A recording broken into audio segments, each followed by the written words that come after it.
There was a memo that went out basically saying, do not sign this band. He said, if this is the future of music, I don't want to be alive. We sent him a bouquet of dead flowers, dead roses. Basically said, we are the future of music and we want you dead. Ooh. Sincerely, Slipknot.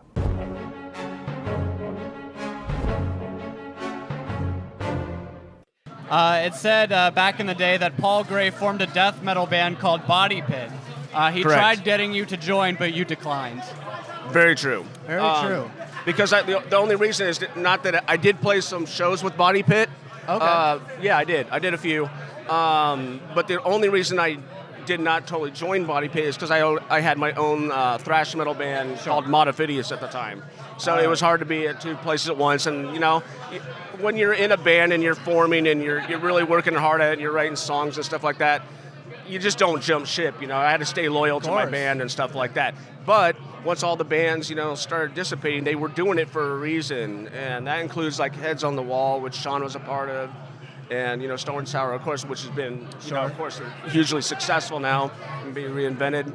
You know, they all just, you know, started, breaking up around this some point, and we just started grabbing everyone we could that we knew that would concoct, like, in our opinion, at least all we wanted to be is like the biggest band in Des Moines, and whatever we could do, and you know, it ended up working. And next thing you know, yeah, we did well for ourselves. It says that when you were picking numbers for the band members, you weren't going to tolerate any other member wearing number 6.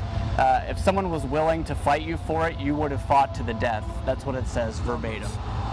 I already knew in my heart I would be number 6. Okay. I had a feeling in my heart that if someone brought up number 6, that we're going to have a conceptual battle, and whoever was deepest with it, I would feel would bear that number. However, I knew if I took a deep breath and just let everybody express what they felt, it would work out, and it did. Everybody had what they wanted. Yeah. I mean, if you were to ask Mick, he would tell you at the time, if I remember right, that was his lucky number, number 7. It was attached to it. So he really was passionate about getting it. Nobody else wanted that.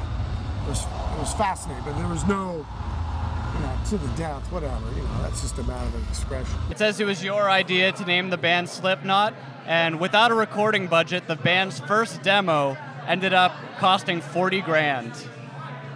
Very true. The only thing is, I have to correct, it wasn't my total idea to call the band Slipknot. It was a band discussion, and it was a unified thing. I did suggest it, and it was a conversation between me and Shawn Crahan. And we were like, because we were originally called the Pale Ones, and then we were called Meld, and then neither one of those names were really working, so we kind of were just spitballing at a band meeting, and it was just a suggestion.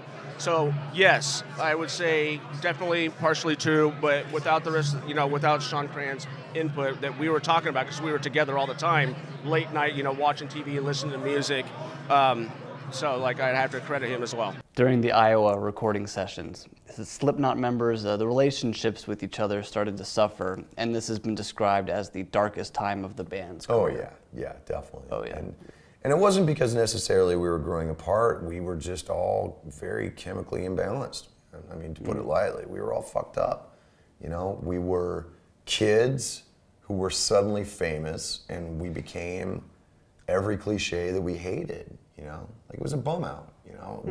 We fought every cliche leading up to getting signed and going out and playing shows, and then all of a sudden we had everything. We had double platinum album. We were one of the biggest metal bands in the world. We were headlining because nobody wanted us to open for them. Very true. And we were making a hugely anticipated album. So we just started getting fucked up because we were from Iowa and we were crazy people, So in a way, it was a pitfall that we fell into, and then slowly but surely we kind of tried to pull ourselves out of it. And sometimes it's hard, especially when you're hitting the shit as hard as we were, because we were working hard, we were playing hard, we were just crazy hard. The Slipknot album, you and Ross Robinson mastered the album using only analog equipment. Very true.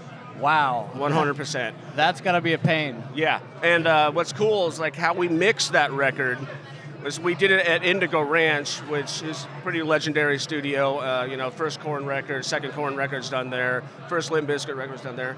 So like, in 1998, that was like a pretty big deal for us. So when Ross, found us and got us signed and we got our deal with Roadrunner, of course we wanted to do it at Indigo. So when we went there, we did it on an analog board, which, it was not automated like we have today. Right. Yeah. So when we got finished recording, me and Ross mixed that record. It was literally like me and him, just crossing arms like this, and we mixed it just by our hands. Like there was no automation, there was no computers, nothing. So it was just like me and Ross crossing arms all the time. So it just turned out killer. Wow, yeah. man. I mean, the first Slipknot record still, I would say every record holds a huge spot to me, but without that record, I wouldn't be doing what I'm doing today. So it's still probably my favorite record of all I've ever done. And to work with Ross too, he's the man. What an awesome dude Yeah, he he's is. killer. I love him. Yep. It said that you began wearing the clown mask as a joke, and that ended up actually spawning the mask idea. No, for it the was bit. never a joke. Fiction. Okay. Fiction. It's too long of a story, but Okay. that when I release a book sometime, there will be a whole chapter on the awareness of that first mask that I wore that introduced it. My idea of everybody wearing it, and then being here so many, over a decade later, and still having it be something important. So that's a whole thing. But I had my mask since I was 14, the one that I wore in 1999, and it was always a very important thing. Couldn't tell you why. There was always a staple statement. The Heretic Anthem. It said that song was written about record labels who initially showed no interest in signing a contract with Slipknot. Yeah. We were actually, essentially, here's a funny story. We were signed, originally, we were supposed to sign with Sony Records. And we did a showcase in Vegas. I remember it was the Edom Festival, the first and only Edom Festival, and it was done at GameWorks down on the Strip. Very strange place. They set up this little pit stage that we couldn't even fit on, so half of us played on the floor with the pit, right? Head of A&R from Sony shows up and is watching us like this. Goes back to Sony Records, and this is a true story. There was a memo that went out basically saying, do not sign this band. He said, if this is the future of music, I don't want to be alive. I think I may have heard that. Luckily, Roadrunner picked us up. Long story short, when we went platinum, we sent him a bouquet of dead flowers, dead roses. Basically said, we are the future of music and we want you dead. Ooh. Sincerely, Slipknot. Wow. Thank you for not fucking our lives up by signing us, you douchebag. It says that you coined the phrase maggots to your fans, and the meaning behind that is that the youth of Slipknot's fan base feed off the dead flesh of society. Well, I did dub it, but it's they feed off of Slipknot. Okay. So I used to study maggots a lot. There's always a lot of dead deer out by where I live, and Randy Bly just skateboarding by us right now. Yeah, just having a good old time working that hill. I like it. Yeah.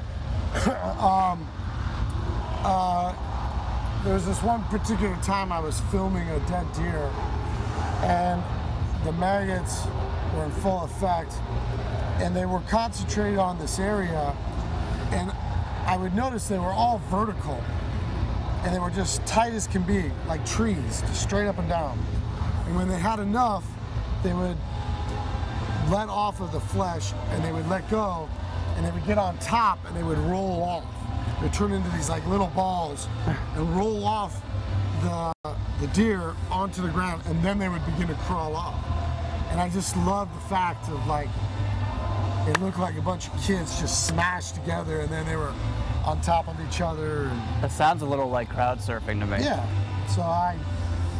but it was that they fed off of us. You know? Yeah. Volume 3. Working out the differences between band members hindered the writing process initially. You guys talked to each other, or didn't talk to each other for roughly 3 months, though you were living together in the famous Houdini Mansion. Well, the mansion. There's a big misnomer about that. Like, Houdini never lived in that house. Right. Ever. Like, he didn't even live close to that house. And neither did his wife. So that's kind of a misconception that It's I've kind of been the trying to nickname. fight. Yeah, but it's an incorrect nickname, isn't it? Okay. You know, would you Stop want me to saying call it. you Joseph if your name wasn't Joseph? Probably not. There you go. Let's figure it the fuck out. But yeah, I mean, the crazy thing about the first 3 months is like, not only was I fucked up, but everybody was fucked up, and we were kind of in and out. You know, like we weren't hanging together. We weren't working on anything together. You know, and then slowly but surely, I quit drinking and was a little more involved, but slowly but surely the music really kind of started to come together. You know, and this is where Paul and Joe really, they were ahead of the game as far as like bringing music in, bringing Vermilion, Duality, Before I Forget, a lot of like the really good stuff. And then the more involved we got, the more music came out of it. So it slowly but surely started to kind of get there, But it took 7 months, man. It was crazy. Cool. The famous mansion. You had an unsettling experience in the basement when you felt something touch you, and subsequently you never went down there again. Where are you talking about? Well, the famous Houdini Mansion. Oh, very true. Actually, it was upstairs. It wasn't downstairs. Okay, not in the it was basement. upstairs. Around 5 a.m., 4 a.m., 5 a.m. every night. And sometimes we'd be up late still mixing and stuff. I'd hear my door would close. I had 2 doors in the room that I was staying up in the top. Wow. And it would open just without people would have to open the door. It's not like it was not closed or something. And, it would do that around between 4 and 5 a.m. like every morning. So it was really creepy, and that's a very true story, yep. Man. So was that a part of the house that you would never go to again?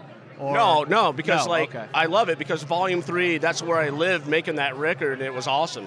So Wow. I'd love to revisit it, someday soon. Yeah, it'd be In really the cool. mansion? Really love to go back Wow. there and just, hang out and kind of just revisit those memories, because when you make a record somewhere, every time you go back, you feel that presence, like what you created and what you get to release to the world and everything. So it's been awesome. Awesome. So a little bit of fiction in that one. The Antennas to Hell compilation. On the inside, it says the CD tray features a photo of your blue house. False. Fiction. Okay. What is it? It's Paul Gray's house. Wow. Okay, that's a big It's falsehood. a big false. See, this is why these things are good. Yeah. Normally I don't do shit like this. It was important to me. That was one of the first projects without Paul. Yeah, I mean, it wasn't without the Gray. It was the very first audible kind of thought process where I was having to make art. There's some videos there and some remixes, and it's just a bunch of stuff to get through that time period. And that was the first time period without Paul Gray. Yes. So I'm in the band. We started the band together because he loved my art, so it's always my responsibility to have those parallel themes, those rabbit holes. So I called up a really good friend of his and mine who was there on the first record, who was also born in Los Angeles, and I had him go out on a disposable camera, on a digital camera, take pictures of Paul's apartment that he lived in, where he learned how to play guitar. And the one that you can see the number the most is the one that's him. Mm-hmm. And I thought it was a beautiful shot because there's a flower and you see through the flower and there's his apartment. And that's where he had his white guitar and started learning how to play Slayer and, Pink Floyd and Dead Kennedys and all the other stuff that he Yeah. loved. So I put that in there for a wormhole, Absolutely. It says for the All Hope Is Gone record, it said that being close to home was good for your mindset, and you drove home every night to see your son. Yeah. It was good being in Iowa. It was a hard album to make in retrospect because once again, there was just something going on and we all kind of pulled apart. But going home and being able to be a father every night was really, really gratifying, and it just felt good, as I've gotten older, my priorities have completely changed, and for me, even though I love making music, music can come and go as far as I'm concerned because I'm always going to be a dad, so you kind of have to pay a little more attention to that because there are people who rely on you and there are people who look up to you and there are people who need you. So for me, I'm a little more focused on that sometimes than I am on the music, which, you know, rightfully so. Last one for you. The new musicians in the band. It said you and the rest of the band felt that it would be disrespectful for them to have their own masks, and that's why you guys kind of gave them the same mask. Let me answer this differently, Okay. and then it's whatever. Let me give you a growing thing. Things are so good right now. You may ask yourself, God, in all those days we were worrying about things like their masks, and are they going to wear numbers? Are they going to be in photo shoots? Are we going to tell people their names? What are they going to do on stage? All that crap. Well, I look at me right now and things are so great, and I think, God, did I need to worry? But the trick is that yes, we take all that stuff into account, and we think about it correctly, and we take those issues to heart, and we never make it about press or the fans, we make it about us. And we did not feel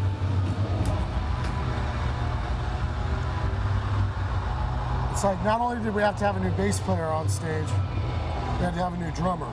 Yeah. So there was always talk. We used to play without a bass player up front. Oh yeah, yeah. All right, so but now we got to have a drummer out front, so that means entertain the thought of a bass player. We had to think about that. Can the bass player still play behind? Because that was Paul, and he's deceased. We had to take all of that shit. And then you think about things like the press, just trying to make a heyday of like, why that number? Why that mask? So you know what? Fuck it. You two, you're gonna wear the same mask. And just take all that negativity away. And when it's important for you to have an identity, you can express it to the whole world in a truthful fashion, and it'll be time to do that. Not at the beginning of a record cycle when you're talking about your dead friend. Yeah. And everybody's coming at you with the other story, and then you want to concentrate on these masks and these numbers and on. I'm here to play fucking music for kids and fans of all ages, and myself and my family. So Slipknot does very well thinking about these big things, and they are pretty drastic. If you talk to those new guys, you know, sometimes their egos get bent because they're excited, and they give it. And when they give it, it gives them a sense of pride and respect. And then that's when they come at us. You know, they're doing meet and greets now. They weren't in the beginning. Wow. Okay. But now it's a place. And they're passionate about, like, we should be allowed to do this. All right, let's do it. It feels good because it was earned on their behalf, not me. I'm in the fucking band. I helped start it. I don't care. I'm glad they do it. I don't have to do it. You've said that the two newest members of Slipknot, they got a crack at designing their own masks and failed miserably, and the masks they now wear were designed by the band. Yes, that is that. Yeah, that's true. Yeah. The and I mean, in all fairness, like I said before, with the latex and the makeup, it's not like I nailed it the first time. You kind of have to learn the Slipknot way. There's just a mindset that goes into it. You know, not everybody comes in just knowing how to get it. You know, I think the only one who really did was Sid.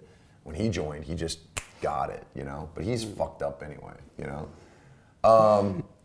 Yeah, I mean, you know, and maybe it didn't look as cool on paper as they thought it was going to, but by that point it was like, okay, we're gonna show you a little bit. We're gonna guide you through and give you something to work with, and that was it, you know. And then we told him, it's like, look, you can do whatever you want with this. You can kind of make it your own, but this is what you get right now, you know. Like as you learn and as you kind of figure out the mindset, it'll kind of guide you towards, you know, how we look at things and how we do things and how we see it, because it's all about looking outside the box, you know. And what they had come up with was kind of cartoony. Like it wasn't bad, but it was just really cartoony, you know. And we try to stay away from that as much as possible, you know. Be as artistic as you want, but you've always got to rub some rust on the skin before it'll fucking inflame, you know. So that's the way you kind of have to do it. It says you were given the opportunity to make your own mask at first, but the result didn't fit what the band was really looking for at the time. I don't think that's accurate. I think that, because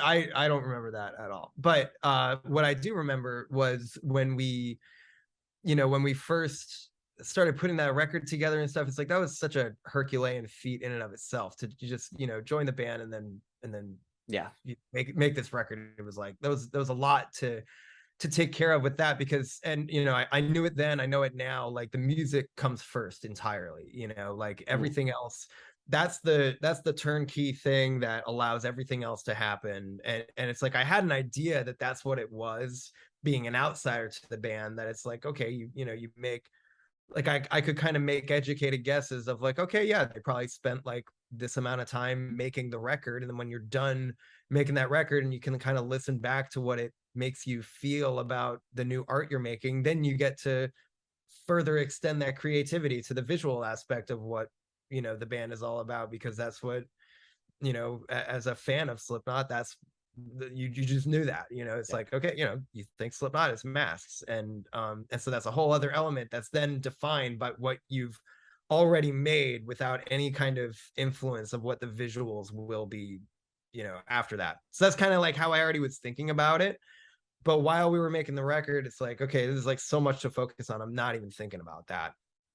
And then to my understanding, like Clown kind of had this idea of giving, you know, the new guys in the band, V-Man and myself, kind of the same mask, where we would find our identity in that, you know, and I think it became apparent, and it was interesting because it was never something spoken. It was never something that was like on purpose. It just happened because that's the way life happens.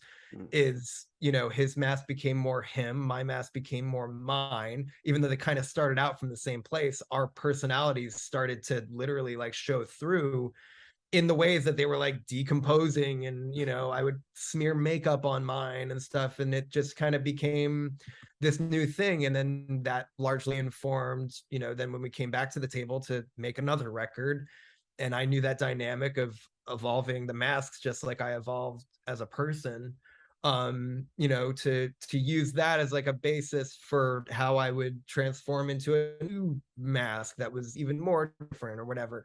But yeah, I don't think I think that was probably, you know, kind of freshman hazing stuff that we all went through of like, oh yeah, those guys made masks, and like, Okay. it didn't work out. That didn't really happen. Okay. Interesting. Here's one request on Wikipedia. If it's going to be a thing in this world, if we're going to allow this thought process, which I've seen it from day one, I've watched it from day one that it was up, I have been there. And I think it's an interesting avenue. However, let's just get a little bit more legitimate with the truth. The truth is what's important.